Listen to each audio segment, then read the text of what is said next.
I think it's funny that when I click on the link to the Instagram post, it's just the first image is just a picture of Peter Eisenman. Oh, is that Yeah. it?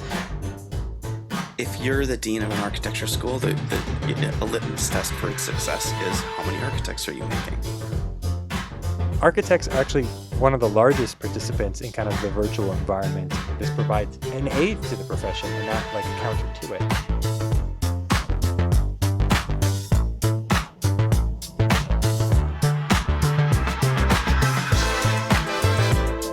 Welcome back to Mixed Signals, everybody.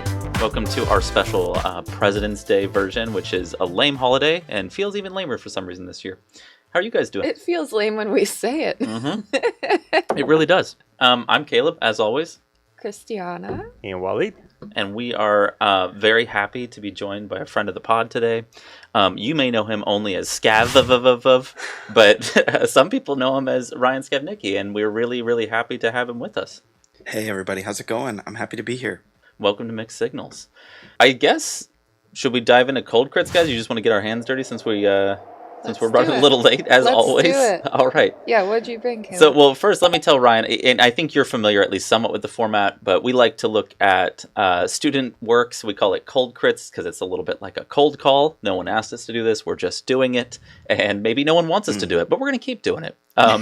But we like to pick two projects from some institution. This week, we're looking at some projects from a familiar place that Waleed and I know well, University of Pennsylvania. And specifically, we're actually looking at two MArch first-year projects. And I think there's a lot to unpack here as far as like a narrative. But for those of you that pay attention, I would just say that school's maybe changed a little bit. And it's really interesting to look at these two projects in comparison to the world that me and Waleed might recognize from Penn. Actually, yeah, Maggie, do you mind, or not Maggie, you're not Maggie. We have somebody else driving today. Tanisha, do you mind zooming out so we can look at both projects together? I'm just going to point out what years these are quickly and the critics maybe, and then we can get a little bit more into it. But the project on the left is a 501 project, and we've actually talked about the critic before from the studio Forma. This is Daniel Markowitz's studio, 501 studio at Penn, and this is Joey Gargas, the student. So their project there was an addition to the ICA in Philadelphia.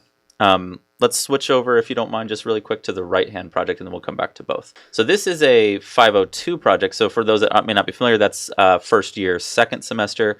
This is also a local kind of based in Philly project. It's the redesign of a free library in Philadelphia. The critic for this one is Ted Babb, and the student is Edward Leung. Well, could I ask a question? Also being unfamiliar with the Penn stuff, is this similar to the work you did as a student? Or you had mentioned the school has kind of shifted. Do you want to contextualize I mean, that at maybe all? we could get into that in the conversation, but I would say that the direction has been just a little different in the past about 5 years from Penn. And you'll just notice a lot of different themes. I think, Waleed, I'd be interested to hear your take, obviously, but 500, your first year at Penn when we showed up was a little bit like... we joke about it being Hogwarts, but it was a little bit like, there's different critics doing magic tricks, digital magic tricks. So it would have been very like, this person's doing Maya whatever, this person's doing Grasshopper whatever. It was very digital when we were there. So I would say these definitely are different trajectories that represent different trends. I mean, I think just like real quick, and then we can just dive into this project. I think when I started, it was before, a chair change, Winkadoodle Dom. And it was, kind of like a different project than that period. A lot of professors came in that like the object-oriented school of thought came through. And then I think what you're seeing now with Rosanna coming in, it's much different kind of maybe more interested in practice and the built environment and kind of the urbanistic qualities. So that was the kind of the big change. And that happens from school to school, which is nice to do these crit stuff because you can go back to a school and maybe like 10 years later, it's totally different. Very different, right. So. Yeah, these look very earnest, like they're meant to be constructed. But you might recognize some of the I don't know if you want to say tropes, but the calling cards from Project One. Can we zoom in on Project One, Tanisha? When I say calling cards are the maybe indifferent kind of offices that we've been discussing. And obviously, I think Forma lives in that sort of constellation, maybe in their own way. But yeah, I mean, there's definitely like this superimposition of form, right? The giant diagonal volume that's sort of piercing or cutting through the other volumes. But maybe something that it doesn't have that a lot of those other projects had that we've kind of talked about is color, and it's a little bit less exuberant, maybe, and playful with color. I don't know. What do you guys think about that? It's a different flavor. It's got the GSD filter on. It does have the GSD filter on. Yeah, it definitely does. Yeah. It does feel very GSD architecture. Yeah. But there's nothing wrong with that. It's just a different flavor, right? Yeah, It's look at the roof tiles. The roof tiles are really nice. Look at that. And then the way also that the volumes sort of, I don't know, they mingle or merge, and then they sort of split or let open some light. The thing that's really nice about this project that I just wanted to throw out there that doesn't get brought up at Penn as much is just like they're being kind of careful with the existing building. If you notice at the base, they are actually kind of respecting the existing entrance that is there, and they're almost even bringing up. If you kind of zoom in, Tanisha, on that existing photo on the bottom, I noticed. That whole oblique kind of ramp-like structure on the right side of the building, they're kind of referencing that, I think, in giant vertical oblique volume. Or on the other side, actually. But yeah, same idea. Like it's still there. Yeah, exactly. So I just have to say, I think it's a pretty sophisticated project for a first year. This is their first studio in master's program. And these are non-architect.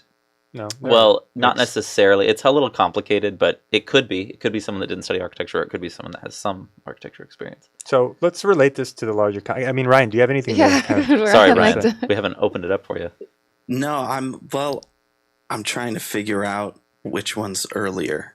Oh yeah, that's a good point. Because you're talking about these transformations of the school, and I'm like, I think they both kind of happened around the same time. Because Yeah. I remember using them for a video, and I think I clipped them from professors posting about them at the end of the last semester. Yeah, this This one one says spring, though. Or you're saying both of these projects are indicative of a shift? Yeah. I think so, but Yeah. maybe just different directions in that Okay. shift. Yeah, I mean, I think Yeah. like maybe Sure. that No, it's studio. helpful. Yeah, maybe that studio would have looked very different like 3 years ago. Mhm. Like maybe that GSD filter comes Yeah. of recent times of But that like, ship. what would it have looked? It would have been the Maybe digital more magic colorful. kind of stuff. Yeah, maybe more colorful. I think a little more color. I just think it's a little like again, it's got the GSD filter. It's a little bit less colorful and exuberant.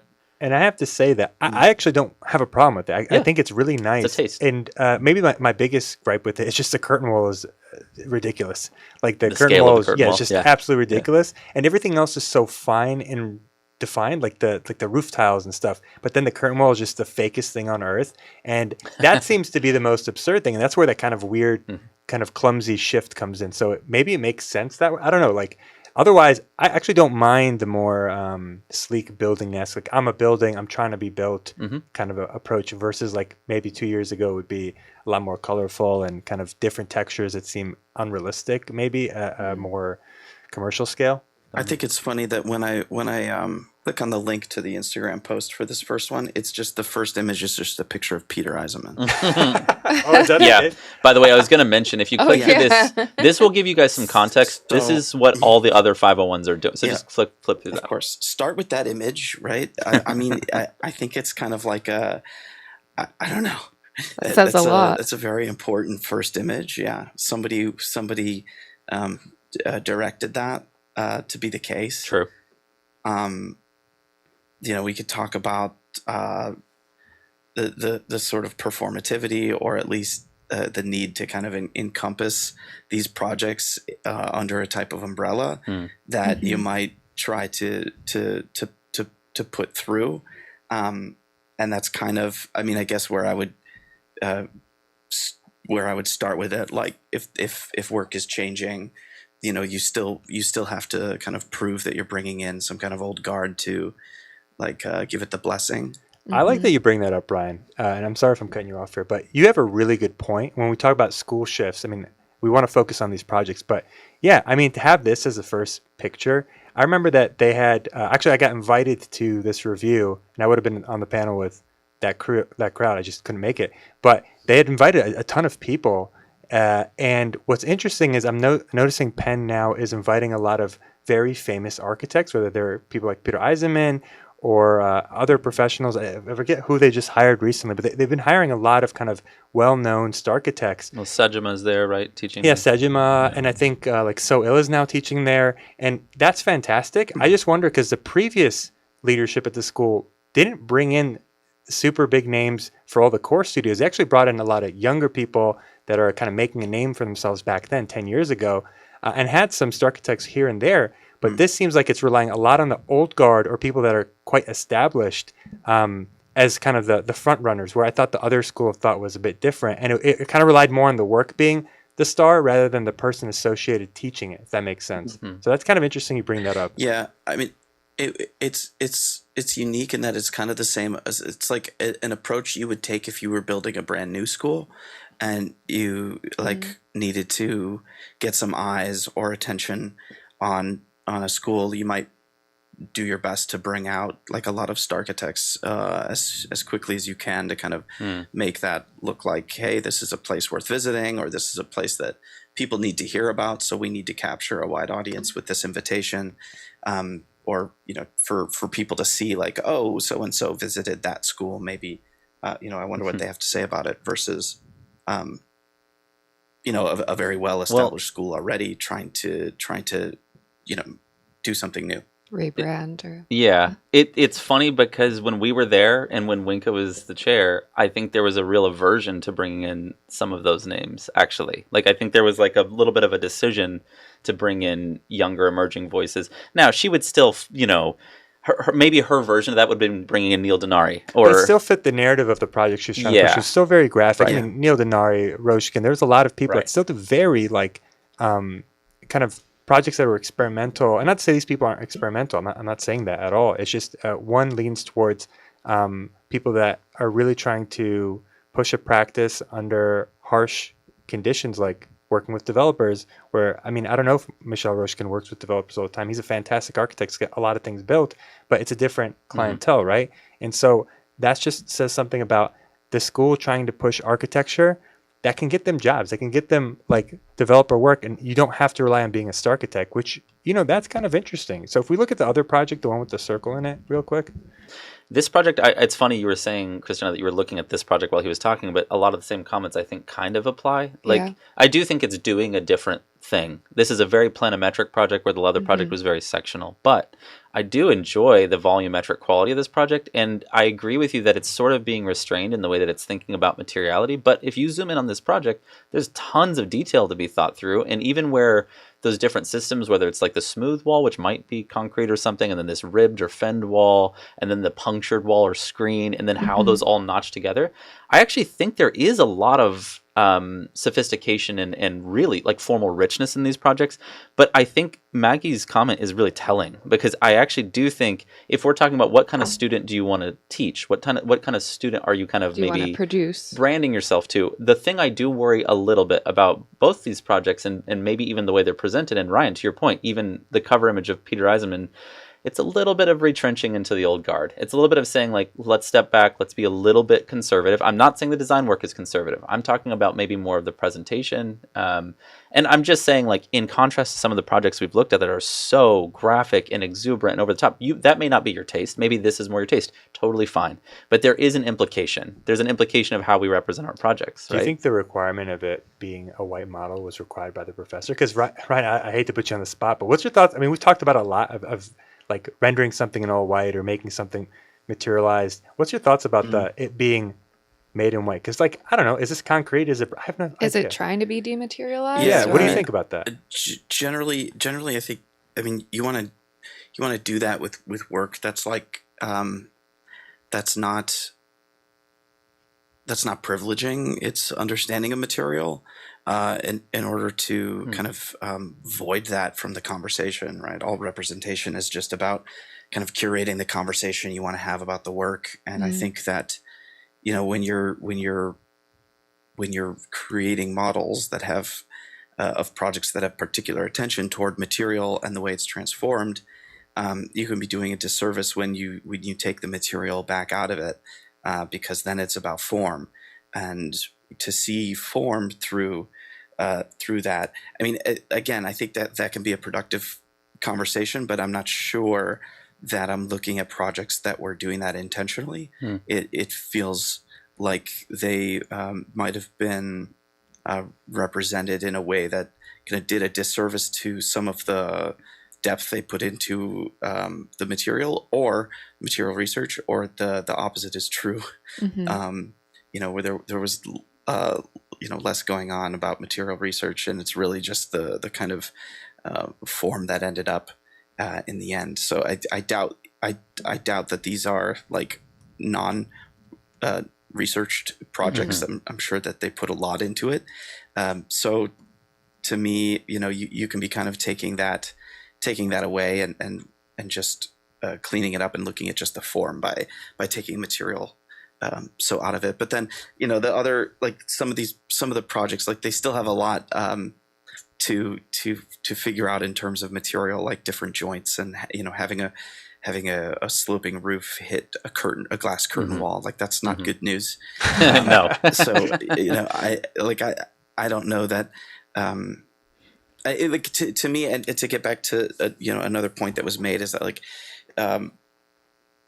I don't think we stress enough in architecture school that like the point is to do projects that can't be built.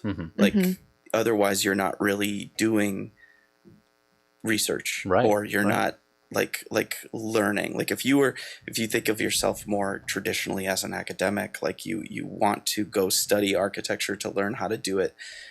So you have an opportunity to look at architecture without, while taking away other types of incentives or realities, and by doing so, you can re-enter the world and like kind of bring something new to it, and that should be your goal, not to like enter the world being able to craft something in particular for it because there's already somebody doing it. Does that make sense? Yeah, totally. Also, I think go ahead, Ryan. No, go. I was gonna say, like, in the larger conversation, clearly, like when you render something dematerialized or like light in material, you're meant to read the project, right? Like when I look at the second project, that's where it's Eisenmanian. And it's funny that they have Eisenman there because, like, I don't think Forma's work really kind of speaks to the Eisenman project at all.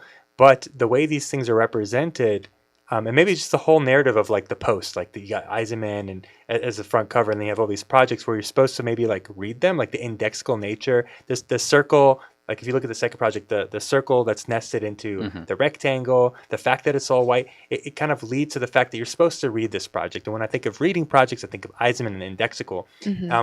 And we were looking at some projects at the Bartlett not too long ago where it was about animation, and they had like janitorial signs of like wet floor, and they had all this entourage and assets that are supposed to get you to think away from the building itself and more towards the narrative that happens in kind of motion, right? And this is the total opposite. It's like this is the conversation we always have. The building is the main character. Architecture is the main character. And I think honestly, most people, the masses don't give a shit about that. And as much as I love these projects, I'm not going to say like these are really nice in their own way, but again, this two ways of thinking. I mean, is this appropriate for a first year? Actually, at Penn, I think yes, because this is their core foundation. They kind of do the experimental in the second half of their education, which I'm kind of okay with this.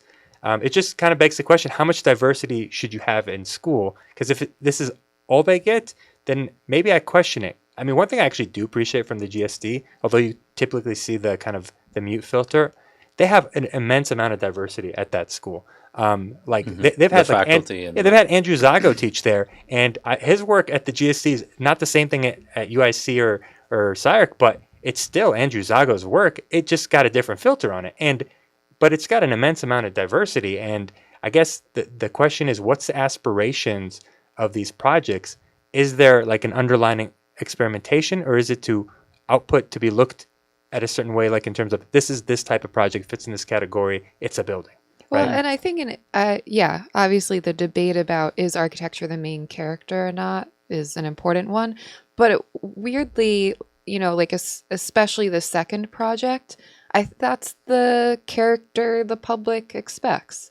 you know, and I think some of the narrative projects that we've looked at before and the kind of is trying to maybe convince of architecture being a different kind of But doesn't the character. public expect the glass box and nothing more than that? Like, this is too much for most people. I Like don't this, know. I think this is familiar enough. No. They hate brutalist. This looks brutalist. They would hate this. Yeah, I did want The to general bring up public hates that this. this feels like hardcore, like a neo-brutalist project. We were trying to nail that term down before. Yeah. There you Yeah. go.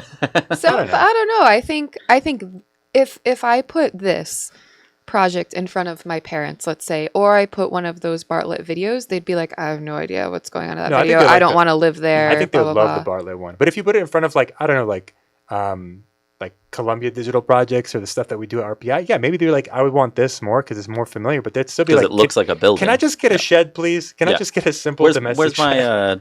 pitched roof? Yeah. We could pivot Yeah. We should pivot. That's, to similarly. Well, Ryan, please.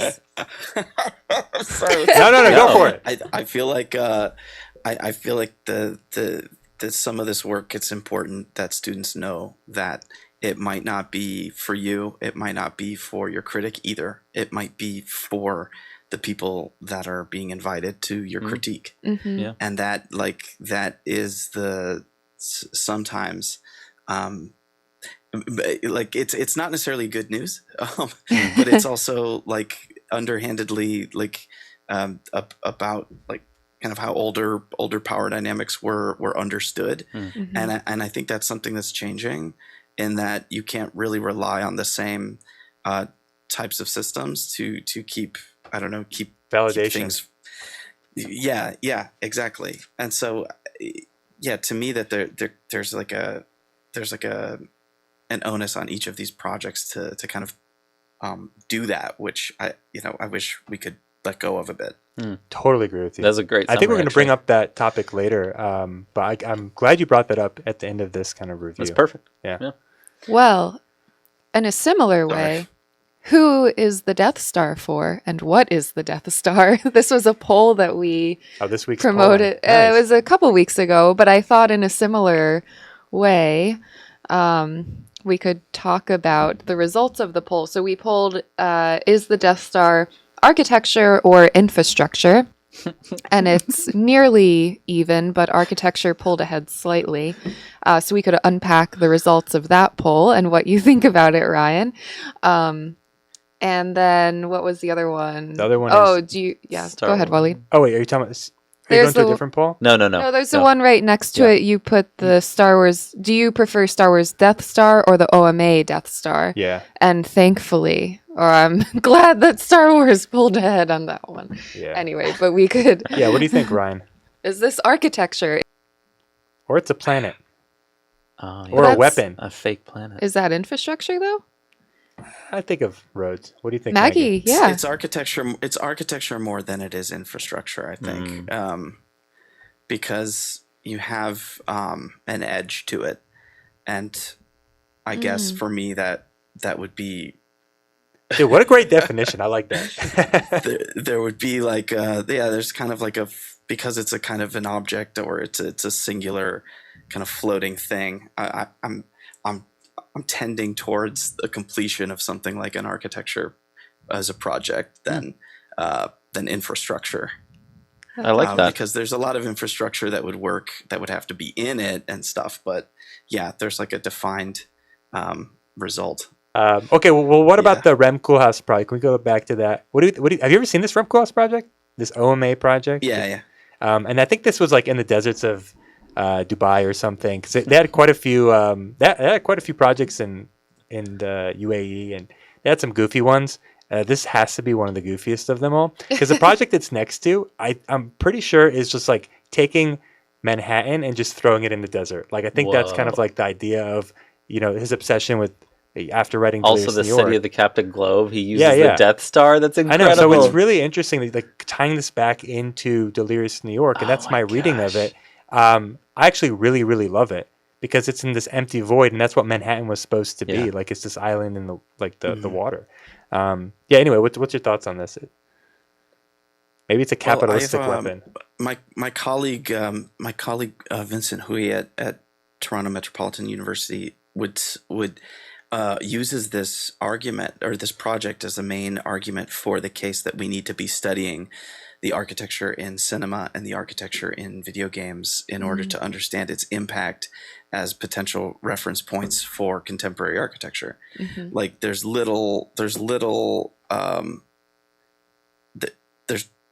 I would say that there's no stronger evidence you could find really that like there's an influence here, and that's an important aspect to understand, like just in general, like that architecture is not closed off to looking at just itself or looking at its previous types of buildings or its previous types of projects or people or ideas to create itself. So I think that's an important aspect of this that I would start with. Yeah, for sure. I mean, I totally see it. I mean, I obviously, I think all of us kind of advocate for looking at films and movies and whatnot as an approach to thinking about architecture and pop culture and what people's tastes are and what they consume. Although, maybe people don't want to walk around the Death Star, but I think most people would love this. Most people would love it. It's also like Epcot with the tiny people. But I think this is associated with a movie and kind of pop culture familiarity. I mean, we talked about actually like the Mad Museum, the Museum by Mad, the Lucas Art Museum, and how that starts to kind of fit the narrative of Star Wars. And maybe if someone sees it, they're like, I can kind of see this feeling like a Death Destroyer a little bit that's made in Maya. But I think most people see the other project by Omain, they're like, I get it. Like this, I like, because it looks like Death Star. Where the other one, it's really strange though, because REM like doesn't do this. Like REM doesn't do these sort of like external references in this way. So it is interesting. I do think you're 100% right that he is rehashing Delirious New York. Like there's no question. Like the City of Captive Globe next to like the urban sort of slice. But it's got the Star Wars mod. It's like Delirious New York with the Star Wars mod. So it's interesting to me that actually like happened. Like that this would be so different for OMA as a project. But interesting. It's cool. What else you got? Yeah, should we move to more fun? Slip through somehow. Yeah. Yeah. More fun? More fun? Can we do the new building topic then? What building are we looking at here? It's to the left, Tanisha, of the artist. Yeah. So actually, the reason I picked this, guys, like let's look at this project really quick. And we don't have to spend 20 minutes on this. I just want you guys to look at it. I picked it after picking the cold crits this week because I had seen it a couple times, but I think that this project lives in the same sort of world as those student projects in a way, not just because of the fluting, by the way, that the last project obviously brought in the fluting. But fluting means it's real architecture. Well, but to a degree, I am saying that like it's interesting that we're seeing these kind of projects even now also being built, which do sort of lean on a few of the same tropes, like being like one is like the macro scale detail in a way, like the overscale size detail, but this is brought to a real project that's built. The other thing, Tanisha, if you go to that second link on the board. Who is that architect, by the way? Oh, actually. How did I not remember And what's the that? project? It's called... I think it was just the Hangzhou Museum, Empathy Museum by TAOA. Yeah. Now, in that second link, you'll see some, it's on the Miro board. Yeah, if you just scroll down a little bit, there's a diagram that kind of explains how the project's working, and it's actually sort of like this fluted column. Yeah, there you go. Look at that for just a minute.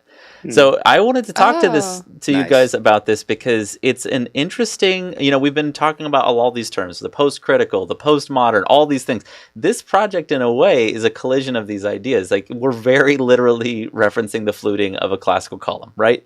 But it's at such a macro scale that you wouldn't even know it unless you saw this diagram. But it's got the destabilized form, the oblique intersecting the sort of cubic primitive. Anyway, I think it's a nice project. It just is interesting to me that we can read so many of these things existing both in student work and I think they're creeping more and more into professional projects. What do you guys think? Is this postmodern? Can we go back to that diagram real quick? Yeah. To kind of speak about a recent competition, I saw someone online talk about like all these competitions that was like the Helsinki Museum, or there's some Helsinki competition that was the old site of the Guggenheim Helsinki. Ryan, I don't know if you've kind of seen videos that I'm referencing here, but this person was saying like he was reviewing all the competition entries and the amount of people that had fluted facades was crazy, and I It's think he was hot saying right now. he was saying it was like it was always a reference back. I think I might be mistaken, back to alto.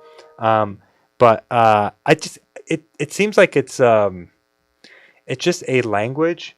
I didn't think about it this way. Like this, you kind of read it as operational, like right to kind of remake the facade as an actual column. Interesting. I don't know if that's the case, but it to me when I see that, I do actually, weirdly enough, Christian, I agree with you. It's like you see it, it's like this is meant to be a real building. It's contemporary architecture, and it's got to have that. I even think like Ome does not so much like this flute, but They've they done have something fluted similar, facades yeah. all the time. Actually, many projects. Where it's more of like the full cylinder.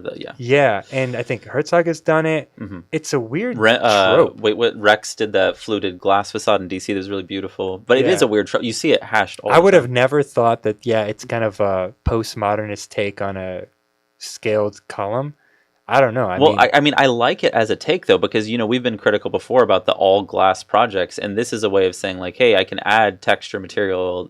But you're right, man. Everyone is doing this in different ways. Like, the Rex project is like, well, I'll just make the curtain wall fluted, and that should be enough material to get me out of the corporate glass box. This one is a little bit different because it's leaning also on this big kind of formal move at the entrance and the peel and all this stuff. I have to adjust my take, not a hot take for once. I think it's beautiful, and I like that it kind of looks like a toy because of the low resolution scale. I hadn't thought of that. Yeah. I think because of the scale of the massing to the fluting, it looks kind of like this blown up toy that I could play with. I wonder about the reference and the pressing in of the column. I think it's a really kind of beautiful thought. But it's not really a Boolean, and in other words, the fluting would kind of have to go the other way, if that was truly the case. So I think it's a nice reference. Right. And then the edges on the diagram. If you look at the edges on the diagram, it's really funny because they don't quite match up all the way on the right. Like you see the corner. Like some of them are like perfect. Like that's brilliant though because it's truly graphic at that point when it kind of represents that, and then you see it's finished. Of course, in the building, it's finished much differently, and I think it's it's capped on the edges with these little flat caps. But that's a really nice detail, and I agree with you. It's like a pretty beautiful project, and like maybe we're doing the job of making it referential, so it didn't have to be right. And I think that's okay. Yeah, I actually, even seeing this diagram, it's funny, when I first found the project, I hadn't seen the diagram, and I just thought, oh, it's fluted, it's textured, it's kind of picking up on that trend. But I actually was kind of happy to find this diagram, just to be like, wow, it's interesting that someone went that route, but also is so bold and literal about it, because we've talked about this before too, but you can often get just immediately discarded from a conversation for being postmodern. But in a way, this project, it's not classical in any way. It's just sort of bringing a scalar motif that we're all familiar with to a scale that you can occupy and inhabit and kind of experience. But it's got great details too. Really nice details. And like just how the facade peels open. So nice. It kind of reminds me, it's another project that's kind of similar to this, but it's the Miu Miu project in Tokyo by Herzog. Yeah. It's MUI Tokyo. Yeah, you can just do that too. Yeah, it's a really good reference. But that project is, it's all about the details, I think, and that kind of simple move of how you unbox the kind of closed box to kind of produce the entrance. But if you see some of the images of the roof detail, so that kind of small, right, go back down. Why are small, slightly open sheds so cute? Click that one. Yeah, because it makes it feel like something you can play with, right? Yeah, like, hey, you could come into this shed. This goes back to kind of that student project where it's about multiple layers and kind of the simplicity of the larger volume, but it's more about the details and how things come together. Like, look at that corner. My God. That's beautiful. And across the street from this is obviously their Prada project in Tokyo. Obviously. Well, I don't know if you've been there. It's one of their most famous projects. But so there's this kind of relationship between simplistic form, but then really going crazy with the facade in terms of detail. Crazy meaning like you're thinking about multiple layers, overlays, and smart details rather than just saying exuberant forms of the digital. But like, that image right there where it's like at night where you're seeing two sides popped open. Anyway, it's just a relationship back to that project to say like there's precedence for these types of projects and they're grand. That not everything needs to be exuberant in your face. Yeah, it's something like it's almost like being subtle and being a little bit more reserved with the idea is just that's in right now a little bit. And you know? can't get that detail with student projects, unfortunately, because like you have to Yeah. get like I always tell students like to do the minimalist project is very difficult. Right. Like you have to get a certain level of resolution that if you screw up, like if you screw up that detail right there, that's insane. Like they got it right, and most of the times we don't focus at this scale. We kind of think of the bigger picture. That's why like when we were critiquing those student projects, it's like it's great, but for concept design, I beg for more. But that's just my problem. That's not the project, because like the project as it comes to fruition, as it comes into construction, it'll turn into something fantastic. A lot of times if you have a good team, it's just hard for us to, like I think as academics we always want more. I mean, I always tell my students like in Rhino, this is not how the project can look like. This kind of gray box that you're seeing from God's eye is not the project. You have to like materialize it. You have to kind of wait several phases until it's a thing. Otherwise, it just kind of looks like trash. And we always like overcompensate for that. Well, I'm glad the conversation went in this direction, because part of the reason I put the project up was to reflect on the student work in contrast and say like, yeah, I think Maggie, your observation about that student work, I think a lot of people probably feel that way, that it's like, hey, it's good, but it's not really like wowing you. But maybe that's because we're all our headspace is maybe more into this the goal of trying to get to this level of elegant and somewhat restrained architecture is tough to achieve. So, I mean, you could do it through heavy exuberance and sort of learning the skills through that method. Like, Wally, that's what we kind of experienced as students. Or you could maybe think about it as just they're refining a craft or a trade. But it's interesting. Do you think your parents would like this? Yeah, what do you think, Christiana, if you showed them this one? Probably not, huh? I don't know. I It might be too sheddy. Too sheddy? No. Don't people like sheds? What do you mean by shed? No, I don't think they like sheds. I like sheds. They like the Guggenheim? I don't know. Really? I think most people would hate it. But Ryan, what about you? You think your parents would like this building? Although your parents are probably Your more parents cultured. are cool. Yeah. His parents are artists. Your Yeah, I parents are don't more know. cultured. They'd like it. Oh, damn. You're a bad example. Caleb? I don't think so. I think they'd be Wally? I'll have to ask them. My parents would hate this. So maybe we could also pivot into kind of conversations more pointed towards you, Ryan. Ryan, when I think of you, I think of social media and humor. I think of video games and trying to maybe position architecture in the 21st century of current day, whereas like you acknowledge the current condition that maybe academia is lost in this antiquity and kind of its traditions. And I think you, alongside a lot of people that you collaborate with, are trying to think about architecture of the moment and what it means to. I guess what I'm saying is your work is interested in other mediums, and usually I describe it as pop culture. You're highly interested in pop culture. And I think being on TikTok is pop culture, Instagram, you've streamed, all this relates to pop culture and architecture and space making. A lot of times people think that architecture is building, right? The physical object. And I actually personally struggle with, I actually tend not to want to deal with the physical material a lot of times. And people will say, well, that's not architecture. Well, who the fuck were you to define what architecture is? This architecture is relatively new, is how I try to argue it. There used to be about the master builders. Architecture as a profession that typically deals with looking at art, philosophy in the past like 50 years. Who are you to say that it has to be exclusively the physical object? Because the built environment can be many things at the end of the day. Like you're on a space on your phone taking pictures of stuff. That's still overlays of the built environment. Anyway, I think you do a good job of trying to question its relationship to the physical environment.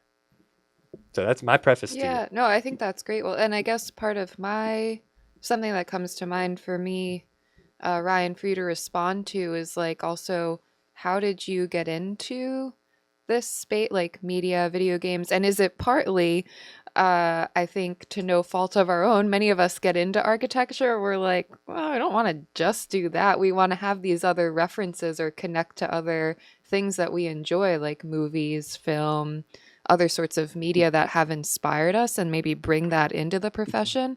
But it's like, we can get into it more. I think it's at a moment where that's not really taken seriously by some of our colleagues, but certainly some of our mentors and things. It's like what is legitimate and not. And I think many of us, and arguably you included, are trying to prove this argument or show that these influences are really important for us to be looking at. Anyway, yeah, let you respond. Yeah, if you think about something as historically important as like the link between the Bauhaus and Froebel blocks, like how Frank Lloyd Wright's famous childhood toy, and okay, you're clicking. Sorry, we're showing your removable. memes while you're trying to have a very serious discursive. What happened is I had a child, and so yeah, my social media presence has also shifted and will continue to shift because I believe in it very strongly as a form of research, and so I get my feet wet in every form of media I can, from jumping onto TikTok to streaming to more typical forms of media like books and op-ed. I mean, I think it's all really important and crucial to study. And so for a while that was making memes. For a while that was doing TikToks and reviewing games. But like if you look at the link between like the Bauhaus and Froebel blocks, as I was saying, it's like this pedagogy of play, pedagogy of learning to solve problems or helping people solve problems by letting them experiment. There's a lot of understanding. And so when we look at today's architects and why they're coming into the profession, like what inspires them to become architects, you're talking about The Sims, you're talking about Minecraft, you're talking about, different understandings of plan when you're talking about maps, and you're talking about different understanding of communication. And I think that in turn, like that alone is a kickoff to kind of why I believe it's an important thing for educators to understand, kind of where your students are coming from at first. And then also like how that's going to change the way we make buildings. And then how that, and then that question, of course, the need to make buildings as an output for architecture. And that's I'm certain I have people who disagree with me on that, but the point being that it's not all that architecture entails, and I think it's really important to, I guess, look more holistically at the world and think about where architecture fits in and what architecture can help other people learn about their world. And that to me is an underutilized aspect of what architecture is, not just about making buildings, but about seeing the built environment and the way that it shapes people's lives. And if more people could like kind of learn about what that is and how to react to it and how to think about it, then I think that's like a place that architects should be operating in. Can I ask a follow-up on that, Ryan? Like, I think you did a really good job of maybe selling us on the maybe pedagogical framework to bring that stuff into teaching architecture. But I do want to ask you too about the broader question that I think is maybe what Christiana, you were sort of hinting at. It's like our generation grew up in a culture where we were shaped by those things, right? Like we are like visual culture and our understanding of the world was kind of shaped by those things, and even how we process things, but also just, again, culture. But I think the people we work for, maybe some of the people we have to deal with in our industry and profession and teaching, they didn't, right? So they just don't even see that as part of the cultural like milieu, if you might say. How do you deal with that? Like the fact that we can have a conversation about something that is very real to us, but might feel very trivial to those people. I don't know. That is tough. I mean, it's tough because I was just talking to a friend of mine who I'll never forget. We were hanging out in middle school, and his little sisters were watching a TV show, and we heard it was good, and we watched it thinking like, there's no way this is going to be good. And it was SpongeBob SquarePants, and it was amazing. And here I am, and I found that SpongeBob is like the last reference that I can like consistently make to my students right now that like still I can confidently like link to them with. Amazing. If and so I think that is, I mean, I know that that's a struggle that's always been real. Like how do you create like kind of these cultural bridges that allow you to communicate effectively with students? And part of that is that you're working on their cultural education as students. It's not, and they are like partly. So, I mean, I think like establishing those references is something that architecture school and or university should do, outside of the program of like design a building in studio, right? Outside of those things, it's more of the lived experience, but also can be more direct, when it comes to I think we can be more direct with when it comes to like establishing these links and cultural understanding. Not Well, to mention the oh sorry, go ahead. Go ahead. No, I was just gonna say not to mention the wider audience, right? So not even just connecting with students, but I think it's weird to me. I mean, we just had a conversation about being conservative in an academic context, and one of the dangers of that we talk about all the time is that you're closing the door to other people that might want to come into that space that just are like, well, I'm not really interested in Eisenman. I'm not aware of him even in his work, but I love SpongeBob. And I know people would laugh at that, but I'm like, hey, we should be teaching people to design with other cultural references, or else we leave a lot of people out, right? Well, and I was going to hop in and say too, I wonder how much of this is like a bit of our generation and our approach to connecting with our students that we take on more than maybe our instructor. Like, I just had to get on board with my instructor in school. They didn't care if I liked what they liked or not. I was going to do it anyway. And so on the one hand, I just wonder if that's like a generational orientation that we have, and like it's exciting and we want to bring people into the things that we're excited about.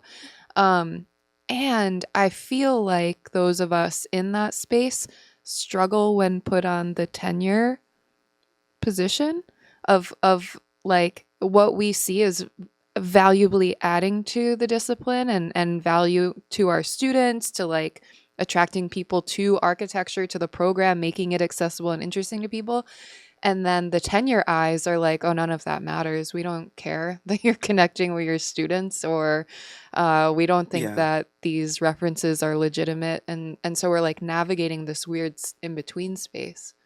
If you look at the way that architecture school architecture's history over the last like 50, 100 years, there's, this idea that it went from architecture school to architecture culture to architecture theory to architecture, and now I think you've been having conversations about post-critical or and such, and I think that through all of that, you can actually read what I refer to as a decentralization of culture. So at certain moments in time, there was more of a striation of high culture, low culture, high culture, or just culture in general. And we have to start having, more serious conversations about drawing lines. Like, is my grandmother's recipe for some dish like culture is the Cleveland Museum of Contemporary Art by Farshid Mousavi, is that culture, right? But not just that, but how the internet and how discourse kind of translates everything into a flattened surface, and that is just indicative of the decentralization of culture, not a product of it. But I think it's also in the case that places and or cultures are mattering less and less when it comes to how to create and inbred these kind of cultures, or like architecture schools are just sort of content houses that are entering an era of fast media, and they don't have the kind of foothold or like lock on the conversation as they thought, because media is just moving around that. And so, you can look at Log. Log is a really good example of this kind of, quarterly journal that has this like exact same kind of academics still writing the same way about the same topics different topics throughout time, but it kind of just stays in its place as a written medium, and that decentralization is kind of just moving around it, and it, you know, it's to me, it's either, you know, you could think about producing or creating in or existing in many different striational levels, right, and kind of bouncing in and out, or, you know, ignoring it or going altogether in any direction. But the fact is that we're kind of in that middle territory where it's not quite clear yet how decentralized it is, and how to create a kind of bubble, or how to operate within or without it. Can I step in here and say, like, in a way, you might also look at it as like there's a resistance going on both ends. One is like I'll resist maybe what I see in academic and professional circles of trying to maintain their legitimacy, and I think there's on the other end an established way of doing something that says, no, this is relevant. What you're talking about isn't relevant. And then we're like, okay, let's do the popular test. I see a lot of institutions that have way less followers and way less influence than students. Students in the art schools, the architecture schools, that are just talking about normal things that people can connect to. Now, I understand the value that an academic institute that's becoming like a content house now, like they're all just kind of trying to compete against getting as many views and followers as possible. So clearly they understand that there's a game out there. But if they can't hold their weight in the kind of larger popular game of getting the most influence and followers and likes, well, then I think there's a problem in communication. And I think a program that you're working on at Marywood is maybe something that kind of transitions of taking this problem on a little bit more seriously, of where does the disconnect work? Now, I'm speaking of specifically the virtual program that you're interested in developing and are developing currently, but also the way that you're training students to use social media in the larger institute. Because we talked about this the other day offline, where it's like people are, your kind of students at the institute are producing videos that are going kind of viral, right? And if I see a video that's over 100,000 views from a school, that's very rare. Like, not even SIRC gets that many views a lot of times, and they have hundreds of thousands of followers.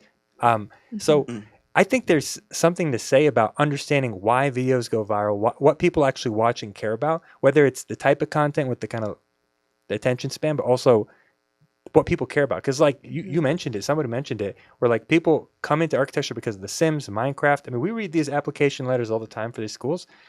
And yeah, that's what they're talking about. That is the truth. And so then they come in here and we tell them, no, that you have to do what we're telling you. This is what's relevant. But then when you give it the popularity test, no one gives a shit about it. And so I think there's a disconnect and there's a resistance going on both ends. So I don't know, like that's my thought. Yeah, so I would like to hear like what you think about your program, what you're doing at Marywood is kind of where it fits in all this. Thanks, man. Yeah, thanks. I mean that. So to put some context, we started a new major at Marywood University where I work, called virtual architecture, and it's an architecture. It's named such to align itself with interior architecture and other and potentially landscape architecture that we don't actually have landscape. But virtual architecture is the study of architecture, but extending the idea of the site or the project into virtual environments and how they impact the real world. So students are looking at video games, we're looking at film, we're looking at immersive experiences, and it's kind of a new degree to help students gear for and focus on those types of design scenarios, right? And so they can go into architecture, they can go into interiors, they can go into game design, they can go into a tech company. These, this is kind of the what we are hoping is grasping at the sort of future of architectural education. And in my opinion, a lot of architecture schools already have this in a lot of ways. They just don't have it as a standalone degree. It's something that you might do once in one special studio, but then otherwise you are, pretty distinctly making buildings. And so I thought we should like really bring that out and define it as this new type of discipline that is branching worlds together. Now, I've fought a little bit internally, and the fact is that I don't believe this is really another discipline, but it's just architecture, and it's what we what, in my opinion, we should all be interested in doing as sort of part of it. So, but it is its own discipline, because there are now new rules, and in creating its own discipline, I can interface with different types of publications, different types of academics than I can strictly being in architecture. So I think that there's potential in that idea, that surely the role of what we can think of in the future is just making spaces as much as it is making buildings. And I think that can change a lot of the way we think about architecture, and how it might operate. And Ryan, like, obviously it's very new and you've been building this for some years, but I'm curious, like, the conversations you have with students when they come to you and they're in the program or they're interested, like, what are their goals? Like, I guess it's kind of two questions, like, what draws them to what you're doing? I think probably because it's more in the currency of like where they also see their skills going, rather than like CAD drafting. Anyway, but then also, do the conversation with students, do they have ideas about what they want to do after? Like, do they want to go work for a game design company or a film studio? That, like, just curious what their responses are to what you've put on the table. That's a great question, and I'm still building it out. So, but the first few kind of responses I've had are actually to take it to using this education to go into theater and production, and immersive environments. That's one.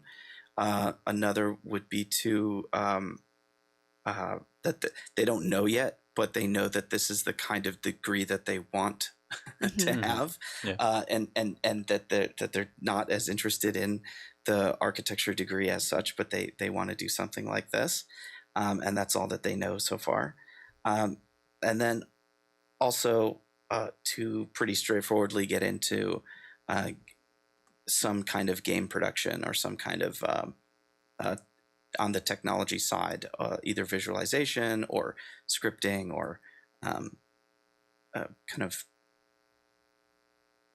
straightforward gaming industry stuff. So right now we're working on understanding that, like, we're going to watch how our students develop, and keep reaching out to the industry to kind of make sure we're equipping our students with the right skills, right? So sending our syllabi out to Naughty Dog or some other game design studios, and getting an executive to really like look at it, talk to us about who they're hiring and why.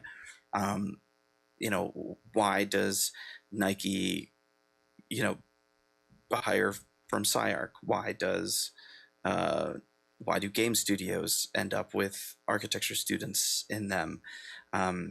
This is something that's been happening. I've seen some friends do from my time at the University of Cincinnati, to seeing it more directly at SciArc, and now to today, to kind of building it from the ground up.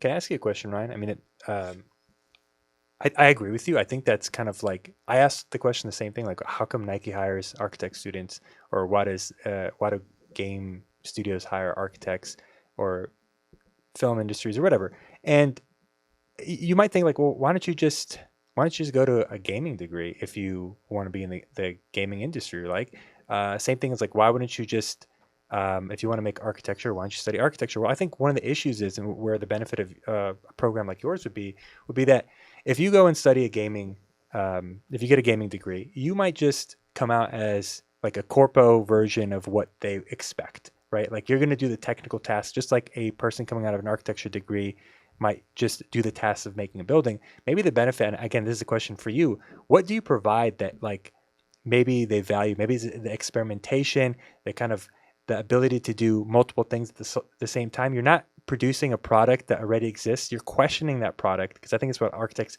typically do in kind of these institutes, is question the existing product, and that pushes innovation and market value. Maybe, like, is that what you think you're providing? Like, how are you approaching this differently than a typical gaming program?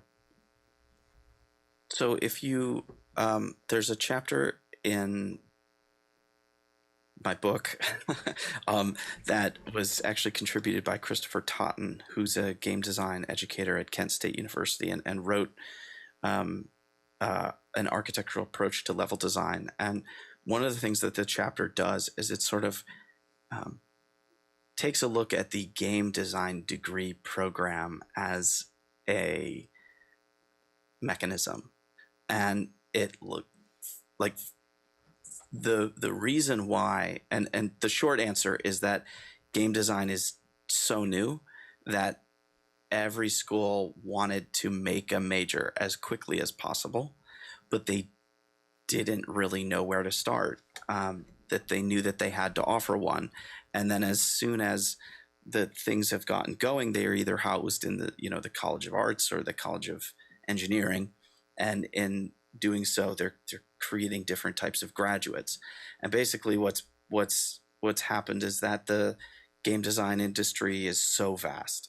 It's so vast that there's not really a good way to encapsulate the skills that would be needed for larger roles, and that architecture is actually a great way, a great degree for game design to look towards for something like the studio environment, and to build programs that actually create the type of graduates you need, which need to be flexible, need to be questioning technology, like you said, need to be nimble with a lot of different tools. And I think that's a good thing. Now, again, I'm not suggesting we become the new game design degree, but that there's some other way of looking at virtual space and environments and understanding them and working with tools that I think could help a lot of industries, not just architecture. And you're opening up, and not just game design. Yeah, and I think you're opening up architects to the idea that they don't have to just work on the physical building. Like, there's a lot more you could do. And I like to just say, like, what we do now is just either narrative or world making, right? And I don't think you can escape it, especially with I bring up narrative, not just like movies, but like when you present something on social media, from architects to graphic designers to whoever, that's what you're participating in this kind of narrative world making. And I think that's the resistance I'm talking about. I think architects in certain institutes believe that validity happens through a very certain published medium, and they're falling behind in terms of relevancy. And I think they see architecture as it needs to be one thing. I know they say it's not. I think they know that. But I think at the end of the day, they want to put priority towards the built project as building. And I think at the end of the day, we need to privilege world making and narrative over anything else. And then building is a sub set of the larger world making. I think we've already shifted, and we live in the current state of architects have to participate in world making. I think that's what your program is doing a good job at. Another way to phrase that would be, as you noted correctly, Ryan, everyone understands that you participate in the attention economy, whether you like to or not. Your relevancy in culture and society is just part of that. So, I mean, maybe these schools just can't keep up in that game, but I think your program, Ryan, gives us all kind of hope that maybe that can change. And actually, if nothing else, you're lending legitimacy. Like you said, you're opening the door for more academic conversation around the topic. So if we're not solving the problem at all levels, at least you're creating an avenue to maybe elevate some of that into that level of discourse. So yeah. I think that's amazing. I think that, like, in the 60s and 70s, I mean, we talk about like Super Studio a lot and how they used contemporary art at that time to do critical thinking of the society around them. I think games, I mean, I'm kind of looking at images of Stray, the game, that's looking at a cat's perspective walking through this kind of cyberpunk city as a critical project to look at society. Because I also think that the cyberpunk aesthetic is a critique on post-Cold War society. At the time when it first emerged as Cold War society and its effects of neoliberalism and the kind of corporatization as rule, like when you can read and talk about it, but when you visualize it, so in the mediums of Blade Runner and other cyberpunk genres, they brought politics in a way similar to me, and like how Super Studio brought politics to art and architecture. I find it to be the same thing, but like I would have a hard time imagining deans looking at this project and saying, yeah, the Stray, that's a great critique on society. They dismiss it because of the medium in which it's in. But I think that's more relevant. Like I'll say, when I was younger, I learned history through Age of Empires. Like I learned about Genghis Khan and Saladin and Joan of Arc through that. And my younger brother, he's studying history now because he played Assassin's Creed and kind of fell in love with histories of cities. And so many people do that. Like we know the tropes of Sims and Minecraft, but like let's think about the seriousness of politics, society, and the kind of integration that games and films give us. That architecture, I mean, we were looking at the projects before, they were just rendered white. They're rendered autonomously. And I think there's it's interesting. I mean, we can start talking about like P.V. O'Reilly and his kind of the white box and the city and the kind of politics behind it. Like that's a different conversation. I think he's taking it on in a different way. But like I think when you look at video games, they take on the narrative of politics and society a little bit more seriously in a way that in a sense that it can connect to people and make a real change. And like architecture in Assassin's Creed made my brother want to study history because buildings are part of history and it's not just form. And I think there's something interesting in that. I know that deans understand that, but their actions don't seem to render that. Well, like, and to give credence to these platforms is like taking topics that otherwise could be really abstract and kind of a yawn fest, and then putting you into them, and you need to like negotiate the world. I mean, a large part of that problem is like, if you're the dean of an architecture school, a litmus test for its success is how many architects are you making, right? Like especially if you're a state school, and how many of your graduates get licensed. And I think that's a real part of the problem, Yeah, absolutely. or at least part of the reason why things are gonna stay the way they are for now, and why a different type of degree makes sense to me. And that you might see a lot of other schools popping up with some kind of similar program where you're looking at that in order to I don't think like to eschew the responsibility of creating architects. I think at a larger scale you're just seeing the transference of architectural knowledge and skill into other forms of other jobs, like as simple as that. And I think that there's better prep we could do for that. But something that comes to mind with your program too, and I see it as Tanisha's brought up, like the description. I wonder how much you think about like, is virtual architecture becoming a tool or service to architecture? Because I see like LEED Gold, and we're gonna like cater to these metrics or forms of legitimacy that the discipline's like, yeah, this is what we need, and we need virtual architects to like support our narrative and our ability to gain projects and get these kind of medals and awards that have currency in practice in the real world, so I feel like that's the risk, but the benefit is actually you are not a tool or service, but you're leading the way and saying actually architecture needs to pivot and pay attention to these other softwares, and actually then architecture needs to change. Like this isn't about legitimizing what we do already by fancier devices. Is that kind of making sense? Like okay, I have a silly example. Let's see if this confuses things more. I was talking to a friend the other day, and she said, all my students, they want to do all of their work in Canva. And she did a poll about... Props to those students. I'll let them I wonder what you want to say about this, Waleed, too. But she's like, yeah, all my students are trying to convince me they're not going to do any of their work in Adobe. They're going to do it all in Canva. And so she polled...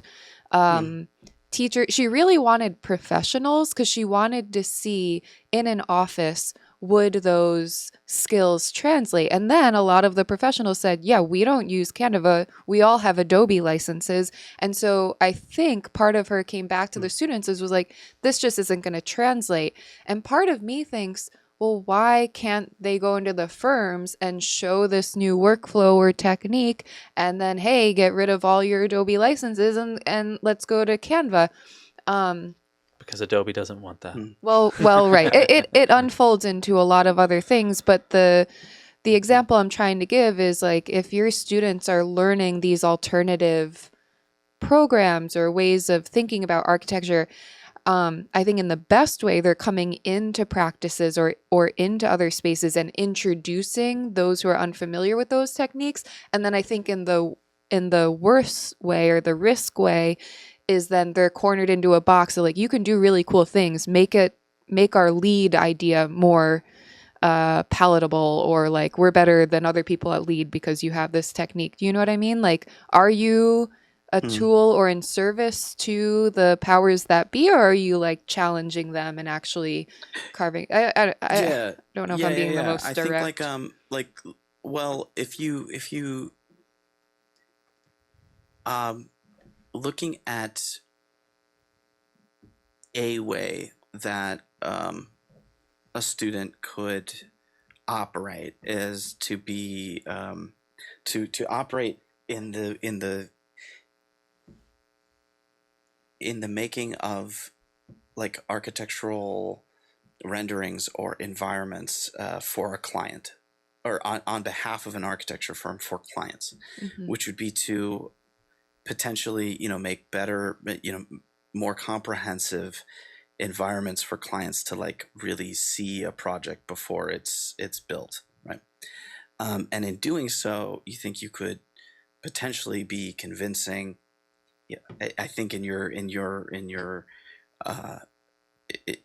as you said, like you could be convincing clients to do things on behalf of the architects that might not be in the client's best interest, or at least it's more in the interest of architecture than it is in the interest of something else, right? Just as an example, and I mean, I think like yes, somebody could do that. Like you could have a story building, a virtual environment sharing, platform and method to attract people to get things built that are still yet in service of other factors. I mean, look at the line.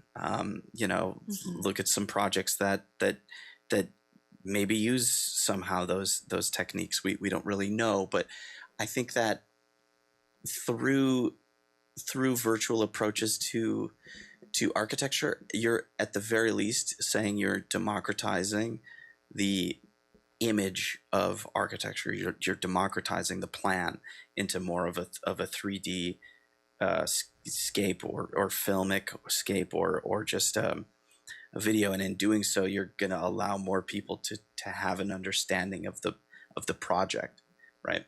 So instead of relying on floor plans and only people who can read floor plans to understand the architecture and what it'll look like, you're now like fully simulating its existence, and that simulated existence can be understood by a broader audience. So there's a potential there that I think is important, and it's also important to recognize that the same drawbacks or the same criticisms of architecture can be said for what their digital twin might be able to produce.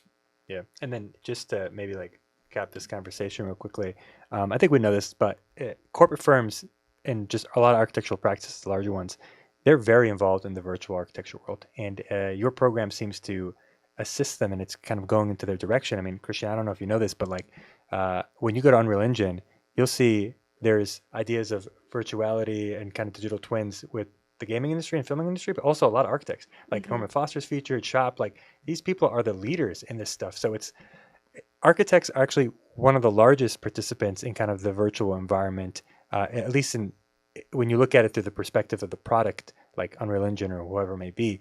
And so I think that academia doesn't really participate in it as much. And to kind of answer your question of like, Adobe versus Canva. We don't do Canva here, but everyone does. Everyone wants to do, like clients want to do the immersive stuff. And I think offices are looking for people that are capable of doing these things.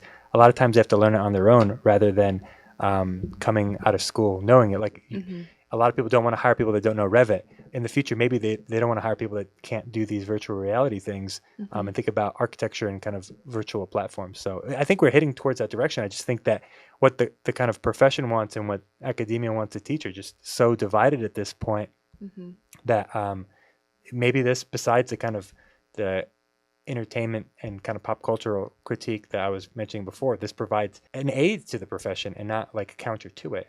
Actually, funny enough. But we've also seen in every generation, the professions, like we I think right now we're just in a really honestly tough moment where the corporate architectural profession drives a lot of the thinking. But in every generation, there's a little bit of a retooling that emerging firm. I mean, a firm like Zaha Hadid's practice couldn't have existed before she and others like revolutionized the way that practice was done. So who knows, man? Maybe one of your students, Ryan, is figuring out a completely different way to practice from your pedagogy. So let's hope. Yeah. Let's hope. And speaking about different, Let's talk about something fun and very different, and where architecture is the main character. Oh, cool! I forgot we had that one. I want to show a derpy fun thing, but that one's good. Yeah. Okay, we need some audio so Ryan can hear. So just take a listen. This is a real estate commercial in Japan to sell a building. Just take a look. Just maybe scroll in a little, like just. How long is the thing? Okay, here we go. Here, that's the development, I think. I want to get your insight on this. I'm just wondering, what do you think is about to happen right now? Foreshadow. They move into a beautiful home. What is the narrative? Why is the baby crying? Transformer attacks. Uh-oh. That's how I feel when my kid cries too. I heard Nani, so like, what? Not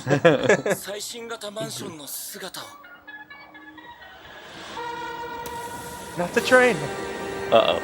Nice. Whoa. This is awesome. This is a real estate commercial I for a love real it. estate development company. I wish our real estate commercials were like this. I love how the little babies are just disappointing. That would totally be the Bonaventure Hotel if this was in LA. I agree. Getting up and walking around. The kids are like, I want to live there. Ooh, nice shades. I want this building. Me too. You could each have your own. Isn't that crazy? That's awesome. That's so cool. That's to advertise Beautiful. the kind of most boring building you can imagine. But I want to make a follow-up video of the dude trying to cook in his kitchen when the apartment like swings to the side. It's like, but you know, like, why you wonder why they Yeah. did that, and it's to relate to maybe a culture of the larger population, but it's also a beautiful medium, building as a larger, just a piece of the larger narrative, and to make the building the character, but not in the most formalist, disciplinary way, right? So, yeah. What's your thoughts?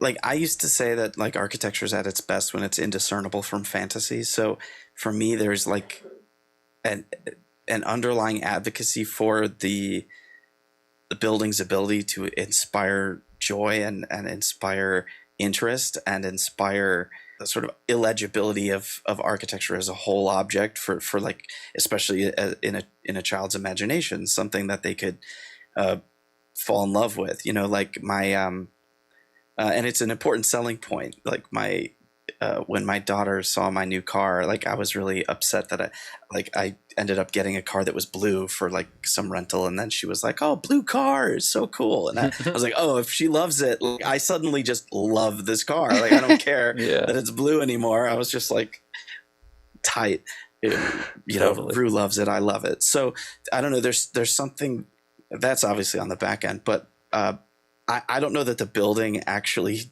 does look as great as it could come to life. But the idea that like a building could potentially come to life is something that I think is really sets a wonderful thought in motion for children. And I think that's a really cool way of showing it. I mean, I love that thought because it's like, yeah, a kid that moves in there, like they're like my building transforms. Yeah, And- it's awesome. And it's so cool. in a world it does, like in this anime, like imagine living in a unit that like has a like a little anime clip, and like that's the association. Like you always want to like live with the mascot of your building, or kind of, especially as a kid, where imagination, like we used to see buildings as totally different things. I mean, the trope of the haunted house, right? Like that's something that makes a building unique in its own right, in its own narrative.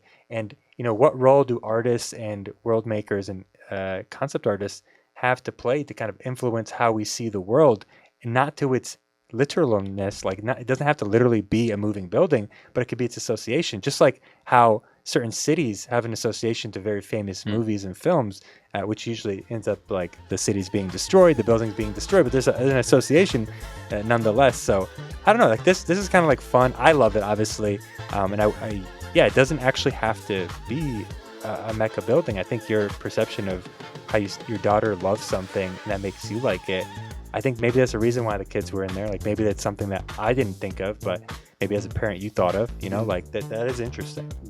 Thanks for joining us, Ryan. We're going to have you back. We're going to insist. Absolutely. Please, I'd be happy to. Thanks, y'all. Yeah, this I was great appreciate chatting. it. It's been fun. Yeah. All right, so that's our show. Thanks, and see you later. Thanks, Ryan.